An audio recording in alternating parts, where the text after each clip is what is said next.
취준생 여러분 안녕하세요. 취업연구소 인사드립니다. 오늘은 KB캐피탈의 자소서 문항을 분석하고자 합니다. 채용 연계형 인턴 공고에 관심 있는 분들 집중해주세요. 공고를 보면 IT와 일반직을 나눠서 채용하는 것을 알 수 있습니다. 개발자와 금융권 취업을 희망하는 분들이라면 예비사원이 되기 위해서 꼭 자소서를 작성해보세요. 다만 우대사항에 명시되어 있듯이 특정 IT 자격증과 전문 자격증이 선호된다고 합니다. 참고하세요. 물론 이걸 소유하지 않았더라도 합격할 수 있습니다. 금번 KB캐피탈의 인턴 과정은 채용 연계형이기 때문에 열심히 근무하면 정직원 채용의 기회까지 열려 있다고 할 수 있습니다. 자, 본론으로 돌아가서 이제 자소서 문항을 전격해 보겠습니다.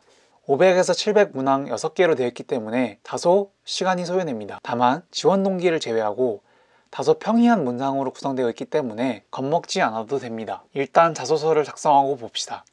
우리는 자소서 문항을 보자마자 템플릿을 미리 만들어 놨다면 복붙으로 30분 컷이 가능한 문항이 있다는 것을 눈치챘을 겁니다. 1, 2번 문항을 보세요. 성격의 장단점이나 성장 과정, 가치관을 묻는 문항은 타 기업에서 벤출되는 문항과 같기 때문에 시간 절약을 위해서 미리 작성해야 하는 것입니다. 이러한 템플릿 기법과 관련해서는 저희의 이전 영상을 확인해 보세요. 물론 미처 준비하지 못했더라도 지금 이 글을 정독하시고 작성하면 되겠습니다. 우선 글자 수의 80% 이상은 채우는 게 자소서 작성의 국룰입니다. 하지만 500자 문항의 경우에는 요구 글자 수가 적기 때문에 가급적 480자 내외 수준으로 작성하는 것이 가독성 측면에서 선호되고 있는 바입니다. 더불어 500자는 막상 작성하다 보면 글자 수 압박을 느끼기 때문에 가급적 물음에 대한 답만을 기술하는 것이 좋습니다. 미사 여구는 배제하고요. 700자 문항 또한 요구 글자 수가 적기 때문에 90%에 해당하는 630자 정도는 작성해야 합니다. 1번 문항을 보겠습니다. 이 물음은 지원자의 인성을 검증하는 기초 문항입니다. 가볍게 지원자의 인성과 인생을 알고 싶어하는 일종의 인트로에 해당합니다. 다만 500자인 만큼 1. 성장 과정과 2. 성격의 장단점을 따로 나눠서 기술하는 것이 아니라 크게 성장 과정 일화를 줄기로 잡고 해당 일화 속에서 성격의 장단점을 녹여내는 것이 좋아 보입니다. 만약 700자였다면 성장 과정 한 문단, 성격의 장단점 한 문단으로 나눌 수 있겠죠. 여기서 주의해야 할 점은 단점이 치명적이지 않아야 한다는 것입니다. 채용의 결격 사유가 될 만한 것들이라든지 직무에 적합하지 않은 것들을 작성하시면 역효과, 네거티브한 반응을 얻을 수 있으니까 주의하여 주세요. 고로 단점이지만 장점이 될 수 있을 만한 혹은 극복할 수 있는 것을 써주셔야 합니다. 2번 문항입니다. 지원자의 직무 역량이나 인성 가치보다 논리력을 검증하는 문항입니다.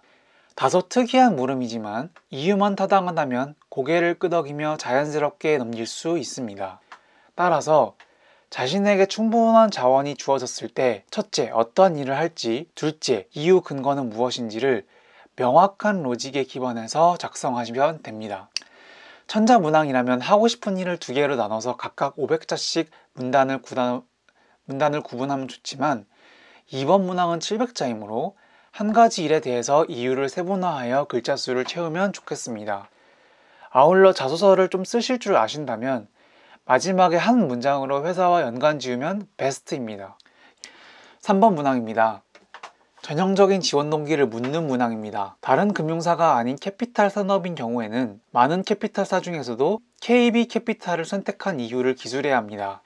이 문항에서는 첫째, 지원 동기와 둘째, 채용해야 하는 이유, 즉 역량 검증을 묻고 있으므로 문단을 크게 2개로 나눠서 700자를 채우시면 되겠습니다. 다시 한번 강조합니다. 지원 동기에서는 지원자님의 인성과 가치관이 아니라 직무적 역량을 어필하는 것이 좋아 보입니다. 4번 문항입니다. 포스트 코로나 시대에 대한 지원자의 견해를 묻는 문항입니다. 최근 코로나로 인해서 일상생활이 크게 변했습니다.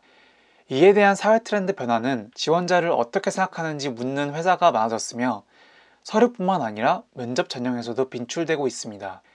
따라서 평소에 언택트, 탈세계화, 화상 등 파생되는 키워드에 대한 정리와 이를 기업과 연관짓는 노력을 평상시에 꾸준히 하셔야 합니다. 특히 4번은 디지털 전환이라는 단어에 중점을 두고 있으므로 KB캐피탈이 나아가야 할 방향을 디지털 트랜스포메이션 관점에서 서술하시면 되겠습니다.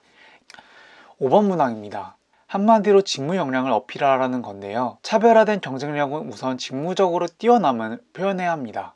직무 역량의 소스가 부족하다면 열정, 도전, 소통 등의 인성과 가치관을 강조하는 소스를 가져올 수 있겠습니다. 더불어 역량을 KB캐피탈에 어떻게 기여할지 묻고 있습니다. 따라서 글을 크게 첫째, 차별화 경쟁력, 즉 직무 역량, 그리고 둘째, 기여할 수 있는 바, 즉 입사 후 포부로 나눠서 작성하신다면 쉽게 해결이 가능합니다. 6번 문항입니다. 5번 문항과는 반대로 인성, 가치관을 어필하라는 것입니다. 5번 문항에서 역량을 검증했다면 6번 문항에서는 지원자님이 어떠한 신념을 갖고 있는 사람인지를 체크하고 있습니다. 따라서 본인을 표현할 수 있는 키워드를 한 개 선정하시고 그것과 관련된 일화를 구체적으로 한 개 소개하시면 되겠습니다. 이상으로 KB캐피탈 문항 분석을 마치겠습니다. 앞으로도 저희 취업연구소는 양질의 콘텐츠를 제공할 예정입니다. 많이 사랑해주세요.